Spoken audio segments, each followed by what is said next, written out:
Okay, so what you should see here is that I have a wall cabinet or an upper cabinet with 4 doors. When I go into the cabinet view, I can see that it's a set of pair doors. If I go to the Reports tab and Report Center, I'm going to go to my testing group that I have here, and you'll see in the door checklist where it says cabinet and quantity 1-1. That's an issue. We've identified the issue, and it will be corrected properly in the report itself. But here is a little workaround. Well, it's not even a workaround, it's the actual solution. So if you see here, I have the test door checklist, and when I click on that, now it says cabinet quantity 1, 2. So let's zoom in on that.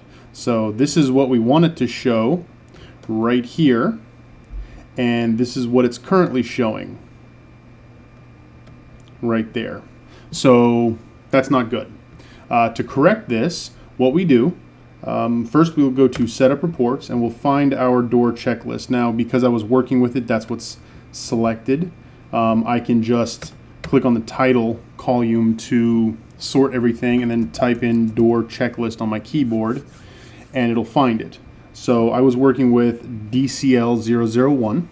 So what we're going to do is we're going to fix this report specifically, at least create a copy that's fixed. So we're going to hit the copy button. We're going to say, I'll call it corrected, and we'll hit OK. Now that's selected in my list, and I'm going to go to the report properties. The issue is in the tables, the parts table, and in the cabinet quantity feature. So we're just going to click on that field, and on our keyboard, hit Control-C, and then I'm going to open up a notepad editor. I use Notepad++.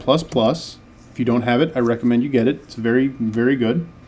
And I'm going to, after this opens, press Control-V on my keyboard.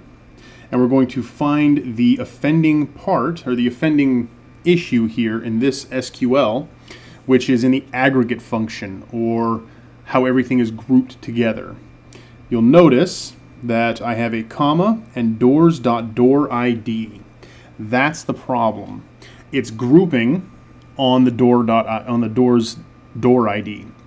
And when that happens, a door that, for instance, if we go back to here, let's close this and go back to my section view.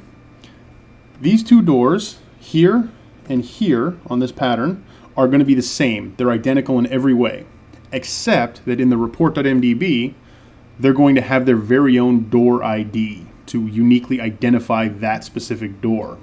So that's what's causing the offense here. So what we're going to do, once we have it highlighted, we're just going to press delete on our keyboard, or we can go to edit and delete. And there we go. I can now, on my keyboard, Control-A, or go edit, select all, then edit, copy. I'll go back to Cabinet Vision, go to my reports, Report Center, go to Setup Reports, and we will find corrected. Same method I used to find the door checklist. I just started typing in corrected. And I will go to Report Properties. As a matter of fact, let's just show, just to make sure, we'll go Report View Mode, and we'll see it does have a problem. So we'll go back to Setup Mode. We'll go to Report Properties. And remember, we had already copied everything from Notepad, so we're just going to select Cabinet Quantity and use our keyboard this time and go Control-V to paste it in. Use the down arrow to select the next field. That makes sure that it's entered into everything properly, and hit Close. Now we're going to go to View Mode, and now that same report has been corrected. Like I said, this will be corrected in the actual reports as soon as we can get it out, but this is the actual correction that will be made so that you can get your reports right now.